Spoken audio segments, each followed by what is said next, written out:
മലയാളത്തിന്റെ പ്രിയ നടൻ സലീം കുമാറിന് ആദരാഞ്ജലികളുമായി കലാലോകം. പറവൂർ ടൗൺ ഹാളിലെ പൊതുദർശനം തുടരുകയാണ്. സിനിമാരംഗത്തെ സഹപ്രവർത്തകരും രാഷ്ട്രീയ നേതാക്കളുമടക്കം വൻ ജനാവലിയാണ് പ്രിയ താരത്തിന് അന്തിമോപചാരം അർപ്പിക്കാനെത്തുന്നത്.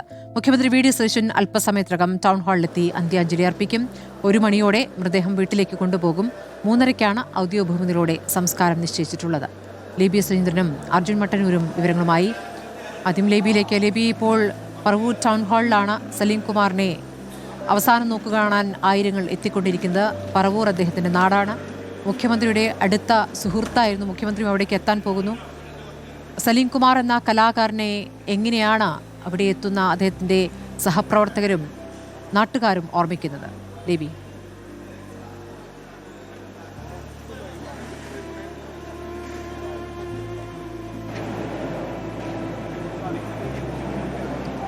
സ്മൃതി, പറവൂർ ടൗൺ ഹാൾ ഇങ്ങനെ നിറയുകയാണ്. അദ്ദേഹത്തിന് അന്ത്യയാത്ര പറഞ്ഞിട്ട് മടങ്ങുന്നവരുടെ എല്ലാ മുഖഭാവം നമ്മൾ ദൃശ്യങ്ങളിൽ കാണുകയാണ്. എത്ര സങ്കടപ്പെടുത്തുന്ന കാഴ്ചയാണിത്.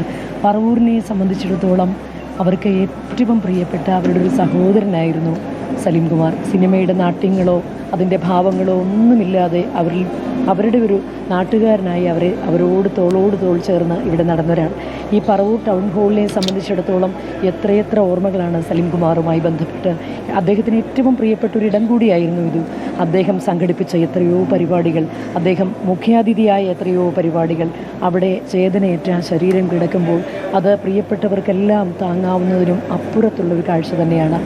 ഞാനിപ്പോൾ ഓർക്കുകയായിരുന്നു സ്മൃതി, വളരെ യാദൃശ്ചികത, ഒരു മരണത്തിലെ യാദൃശ്ചികതയെക്കുറിച്ച്. ഏറ്റവും ഒടുവിൽ അദ്ദേഹത്തിൻ്റെ സലീം കുമാറിൻ്റെ രാഷ്ട്രീയ ഗുരുവായിരുന്നു KP ധനപാലൻ. രണ്ടുപേരും കഴിഞ്ഞ കുറേ കാലമായി സജീവ രാഷ്ട്രീയ രംഗത്തു നിന്നും സജീവമായ സിനിമാ രംഗത്തു നിന്നും രണ്ടുപേരും ഒരുപോലെ മാറിയൊരു കാലമാണ് കഴിഞ്ഞ കുറച്ച് നാളുകളായി നമ്മൾ കാണുന്നത്. എന്നിട്ടും രണ്ടുപേരും ഒരുമിച്ചൊരു പരിപാടി ആയിരുന്നു. മുഖ്യമന്ത്രി ആയതിനു ശേഷം VD സതീശൻ പറവൂരിലേക്ക് വന്നപ്പോഴുള്ള പൗരസ്വീകരണം, അവിടെ രണ്ടുപേരും എത്തിയിരുന്നു.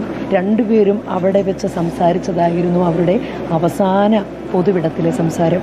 രണ്ടുപേരും അവിടെ വന്ന് ആശ്ലേഷിച്ച് മടങ്ങിയവരാണ്. ആദ്യം KP ധനപാലൻ മടങ്ങി, തൊട്ടു പിന്നാലെ ഇതാ സലീം കുമാറും പോയിരിക്കുന്നു. പറവൂരുകാരെ സംബന്ധിച്ചിടത്തോളം എത്രത്തോളം വേദന ഉളവാക്കുന്നൊരു വാർത്തയാണ് ഇതെന്നറിയുമോ സ്മൃതി? കാരണം അദ്ദേഹത്തിന് കൃത്യമായ രാഷ്ട്രീയ നിലപാടുണ്ട്. ഞാനൊരു കോൺഗ്രസ്സുകാരനാണ് എന്ന് ഉറക്കെ പറയാൻ മടിയില്ലാതിരുന്ന ആൾ തന്നെയാണ് സലീം കുമാർ. പക്ഷേ എതിർപക്ഷത്തോട് ഏറ്റവും സ്നേഹവും ആദരവും കാണിച്ചിരുന്ന ഒരാൾ. അതുകൊണ്ട് തന്നെയാണ് സലീം കുമാറിന് ശത്രുക്കളേ ഇല്ലാത്തത്. അദ്ദേഹത്തിന് കക്ഷി രാഷ്ട്രീയ ഭേദമില്ലാതെ സൗഹൃദ വലയമാണുള്ളത്. അദ്ദേഹത്തിൻ്റെ ഒരു നിലപാടുകളുടെ പേരിലും ആരും മുറിവേറ്റിട്ടില്ല. അദ്ദേഹം പറഞ്ഞ ഒരു വാക്കും ആരെയും കീറി മുറിച്ചിട്ടില്ല. എന്നും സലീം കുമാർ അങ്ങനെ തന്നെയായിരുന്നു. അതുകൊണ്ടാണ് പറവൂറുകാർക്ക് അവരുടെ പ്രിയപ്പെട്ട സലീം കുമാർ എന്നും അങ്ങനെ തന്നെയായിരുന്നത്. ഒരു കാലത്തിൻ്റെ ഉയർച്ച താഴ്ചകൾക്കൊന്നും അദ്ദേഹത്തിൻ്റെ സ്വഭാവത്തെയോ അദ്ദേഹത്തിൻ്റെ ഇടപെടലുകളെയോ ഒന്നും മാറ്റിമറിക്കാൻ സാധിച്ചിട്ടില്ല.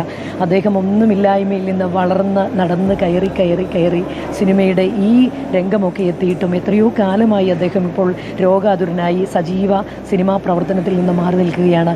എന്നിട്ട് നമ്മുടെയൊക്കെ മനസ്സിൽ നിന്ന് എപ്പോഴെങ്കിലും അദ്ദേഹം മാഞ്ഞിട്ടുണ്ടോ? അദ്ദേഹം തൊടുത്തുവിട്ട ചിരിയുടെ ശരങ്ങൾ, അദ്ദേഹം പറഞ്ഞ തമാശകളുടെ ശേഷിപ്പുകൾ, അതൊക്കെ നമ്മുടെ ഹൃദയത്തിൽ ഇങ്ങനെ അലയടിക്കുകയാണല്ലോ. അതുമാത്രമല്ല, ഭാവാഭിനയം കൊണ്ട് അദ്ദേഹം നമ്മളെ എത്രത്തോളം കണ്ണീരിലാഴ്ത്തി, എത്രത്തോളം ചിന്തിപ്പിച്ചു. സലീം കുമാറിനെ സംബന്ധിച്ചിടത്തോളം എന്നും കണ്ടാൽ ഒരു ലുക്കില്ലെന്നേ ഉള്ളൂ, നിറയെ ബുദ്ധിയാണെന്ന് മീശവാദവനിൽ പറയുമ്പോൾ എന്നും നമ്മൾ ഓർക്കേണ്ട ഒരു കാര്യമുണ്ട്. അത് അദ്ദേഹത്തിൻ്റെ ആത്മവിശ്വാസത്തിൻ്റെ ഒരു പ്രകാശനമാണ്. അതല്ലാതെ അപകർഷതാബോധമല്ല. അദ്ദേഹത്തെ സിനിമയിലേക്ക് കടന്നു വന്ന സമയത്തൊക്കെ അദ്ദേഹത്തിൻ്റെ ഒരു ആകാര സൗഷ്ഠവം കൊണ്ട് നടന്മാർ അന്ന് സിനിമാ ലോകം കീഴടക്കിയിരുന്നൊരു കാലമാണ്. ഇത്രത്തോളം പൊളിറ്റിക്കൽ കറക്റ്റ്നെസ് ഒന്നും അന്ന് പറയാതിരുന്നൊരു കാലമാണ്, ചിന്തിക്കാതിരുന്ന കാലമാണ്. എന്നിട്ട് പോലും സലീം കുമാർ കടന്നു വന്ന ആ കാലത്ത് അദ്ദേഹത്തെ കുടുംബാംഗങ്ങളെ ആശ്വസിപ്പിക്കാൻ താരങ്ങളുണ്ട്, സംവിധായകരുണ്ട്, സിനിമാ മേഖലയിൽ എല്ലാവരും അവിടെ എത്തിയിരിക്കുന്നു. സിനിമാ മേഖലയിൽ നിന്ന് മാത്രമല്ല, രാഷ്ട്രീയ രംഗത്തു നിന്നുള്ള പ്രമുഖരും അവിടേക്ക് എത്തുന്നുണ്ട്. എല്ലാവർക്കും സലീം കുമാർ എന്ന വ്യക്തി, രാഷ്ട്രീയ നിലപാടുള്ള വ്യക്തി, അദ്ദേഹം വിശ്വസിക്കുന്ന രാഷ്ട്രീയ പാർട്ടിയുമായി ബന്ധപ്പെട്ട് അദ്ദേഹം നടത്തിയ പ്രതികരണങ്ങൾ നമ്മുടെ മുന്നിലുണ്ട്. പലപ്പോഴും അതൊക്കെ ചില ഘട്ടങ്ങളിൽ വിവാദമായിട്ടുമുണ്ട് എന്ന് നമ്മൾ കണ്ടതാണ്. അർജുൻ മട്ടന്നൂരുമുണ്ട്. അർജുൻ, സിനിമയിൽ അദ്ദേഹം തമാശകൾ കാണിച്ചു, ചിലത് കോമാളിത്തരങ്ങളായി. പക്ഷേ അതൊക്കെ തന്നെയും പ്രേക്ഷകരെ ഒന്നടങ്കം ചിരിപ്പിച്ച രംഗങ്ങളായിരുന്നു. പക്ഷേ സിനിമയ്ക്ക് പുറത്ത് അദ്ദേഹം തമാശ പറയുമ്പോൾ അതിൽ ചിന്തയുടെ അംശമുണ്ടാകും. ആ ചിരിക്കപ്പുറം വലിയ വിചാരമുണ്ട്, വലിയ ആലോചനകൾ കൂടി ചേർന്നതായിരുന്നു. ആളുകളെ ചിന്തിപ്പിക്കുന്ന ചില വിഷയം കൂടി ചേർത്തുള്ള തമാശ പറച്ചിലായിരുന്നു. എങ്ങനെയാണ് സലീം കുമാർ എന്ന നടൻ ആ രൂപത്തിൽ വ്യത്യസ്തനാകുന്നത്?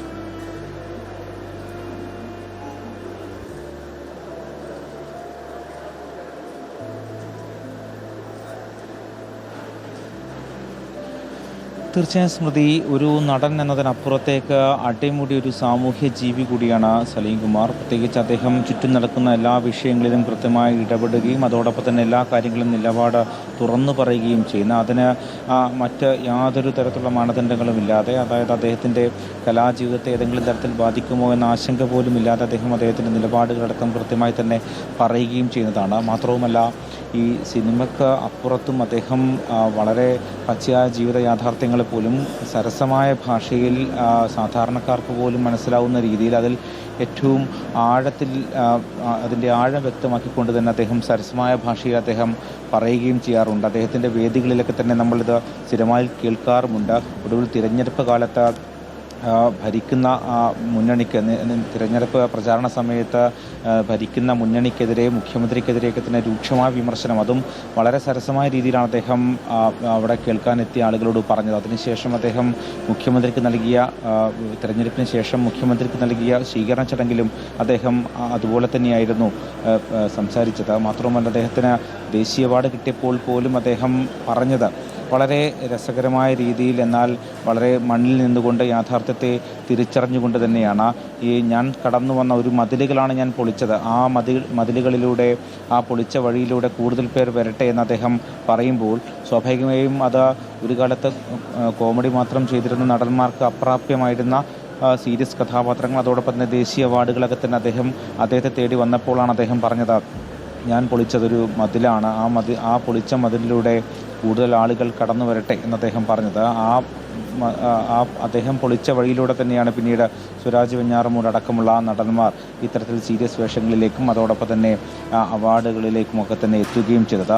അത്തരത്തിൽ ജീവിത യാഥാർത്ഥ്യങ്ങളുമായി എല്ലാ കാലത്തും കൃത്യമായി തന്നെ അത് മനസ്സിലാക്കിക്കൊണ്ട് എത്ര വലിയ ഉയരങ്ങളിലേക്ക് എത്തുമ്പോൾ പോലും സാധാരണക്കാരായി നിന്നുകൊണ്ട്, സാധാരണക്കാരുടെ പ്രശ്നങ്ങളെ മനസ്സിലാക്കിക്കൊണ്ട്, കൃഷിയെ സ്നേഹിച്ചുകൊണ്ട്, കലയെ സ്നേഹിച്ചുകൊണ്ട്, രാഷ്ട്രീയ നിലപാടുകൾ ഉയർത്തിപ്പിടിച്ചുകൊണ്ട് നിന്ന